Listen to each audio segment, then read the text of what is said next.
বিএনপির ভারপ্রাপ্ত চেয়ারম্যান তারেক রহমান ঘোষিত রাষ্ট্র কাঠামো মেরামতের ৩১ দফা কর্মসূচি জনসাধারণের মধ্যে প্রচার এবং জনসম্পৃক্ততার লক্ষ্যে টাঙ্গাইলের মির্জাপুরে লিফলেট বিতরণ করা হয়েছে। রবিবার সকালে ফতেপুর ইউনিয়ন বিএনপির উদ্যোগে ইউনিয়নের বিভিন্ন হাটবাজারে সাধারণ মানুষের হাতে লিফলেট তুলে দেওয়া হয়। বিস্তারিত থাকছে ইফতেখার আহমেদের প্রতিবেদনে। বিএনপির ভারপ্রাপ্ত চেয়ারম্যান তারেক রহমান ঘোষিত রাষ্ট্র কাঠামো মেরামতের ৩১ দফা কর্মসূচি জনগণের কাছে পৌঁছে দিতে মাঠে নেমেছে দলটির স্থানীয় নেতাকর্মীরা।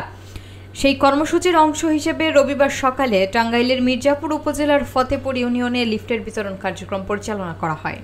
বিএনপির নির্বাহী কমিটির শিশু বিষয়ক সম্পাদক এবং সাবেক এমপি আবুল কালাম আজাদ সিদ্দিকীর নির্দেশনায় ফতেপুর ইউনিয়ন বিএনপির সভাপতি অ্যাডভোকেট শহীদুর রহমান মৃধার নেতৃত্বে ইউনিয়নের বিভিন্ন হাটবাজার ও জনবহুল এলাকায় সাধারণ মানুষের হাতে লিফলেট তুলে দেওয়া হয়। এতে নেতারা জনগণের উদ্দেশ্যে বলেন, রাষ্ট্র কাঠামো মেরামতের এই ৩১ দফা জাতির ভবিষ্যৎ উন্নয়নের রূপরেখা, যা ঘরে ঘরে পৌঁছে দিতে হবে। তারা আরও উল্লেখ করেন, বিএনপি জনগণের ভোটাধিকার এবং গণতন্ত্র পুনরুদ্ধারে কাজ করছে। এ সময় উপস্থিত ছিলেন উপজেলা বিএনপির সভাপতি আমির হোসেন লেবু, যুগ্ম সাধারণ সম্পাদক আজাহার শিকদার, স্বেচ্ছাসেবক দলের সদস্য সচিব ওয়াজেদ মৃধা, ৮ নম্বর ওয়ার্ড বিএনপির সাধারণ সম্পাদক শাহজাহান মিয়া সহ স্থানীয় নেতাকর্মীরা। লিফলেট বিতরণের মাধ্যমে পুরো এলাকায় ছিল প্রাণ চাঞ্চল্য। আমরা তারেক রহমানের পক্ষে ৩১ দফা বাস্তবায়নের লক্ষ্যে আমরা প্রতিটা মানুষের কাছে তার যে কর্মসূচি রাষ্ট্র কাঠামো মেরামতের জন্য তার যে কর্মসূচি বাস্তবায়নের লক্ষ্যে আমরা প্রত্যেকটা মানুষের দুর্গণায় পৌঁছে দিব।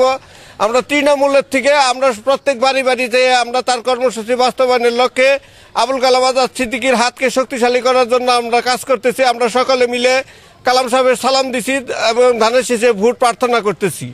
আজ আমরা এখানে লিফলেট বিতরণের উপলক্ষ তারেক রহমানের নির্দেশে, আবুল কালাম আজাদের নির্দেশে আমরা কুর্নি বাজারে সবাই একত্র হয়ে আমরা এখানে লিফলেট বিতরণ করতে আসছি।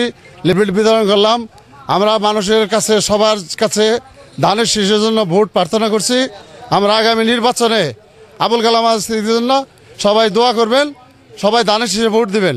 আমরা কুর্নি বাজারে এখানে সমবেতভাবে সব দল মত নির্বিশেষে বিএনপি এবং অঙ্গ সংগঠনের নেতৃবৃন্দদের নিয়ে কুর্নি বাজারে আমরা লিফলেট বিতরণ করতেছি।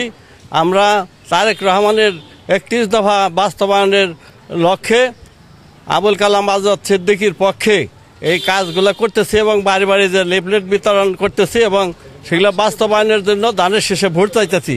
মির্জাপুরে ১৭ বছর আন্দোলন সংগ্রাম থেকে শুরু করে আমাদের নেতা আবুল কালাম আজাদ সিদ্দিকী সাহেব, উনি মির্জাপুরের ৫ লক্ষ মানুষের নয়নের মণি, মানুষের সাধারণ মানুষের কাছে তার বিরাজমান এবং তিনি বিএনপির নেতা কর্মীদের সাথে নিয়ে যে আন্দোলন সংগ্রামে একত্রিত করে এবং তাদের সাথে নিয়ে সে আন্দোলন করেছেন এবং সাধারণ মানুষের মাঝে সে বিরাজমান আছেন। তার জনপ্রিয়তা সারা মির্জাপুর থানায় মানুষের ধারে ধারে এমন কোনো লোক নেই, জনসাধারণ নেই যে আবুল কালাম আজাদ সিদ্দিকী সাহেবকে চিনেন না। আমাদের দেশ নেত্রী তারেক রহমান চান যে জনসম্পৃক্ততা এবং আন্দোলন সংগ্রামে যিনি জেল খেটেছেন সবই আমাদের নেতার কাছে আছে। আবুল কালাম আজাদ সিদ্দিকীর তার পক্ষে এই সমস্ত কারণগুলি সবই আছে। আমরা আশা করব আমাদের নেতা দেশনায়ক তারেক রহমান আমাদের আবুল কালাম আজাদ সিদ্দিকী সাহেবকে সেদিকে দেখে এবং তার একটা পয়েন্টও এখানে সে যে কটা পয়েন্ট দিয়েছে সে পয়েন্টগুলোর একটা পয়েন্টও বাকি নেই আমাদের আবুল কালাম আজাদ সিদ্দিকী সাহেবের।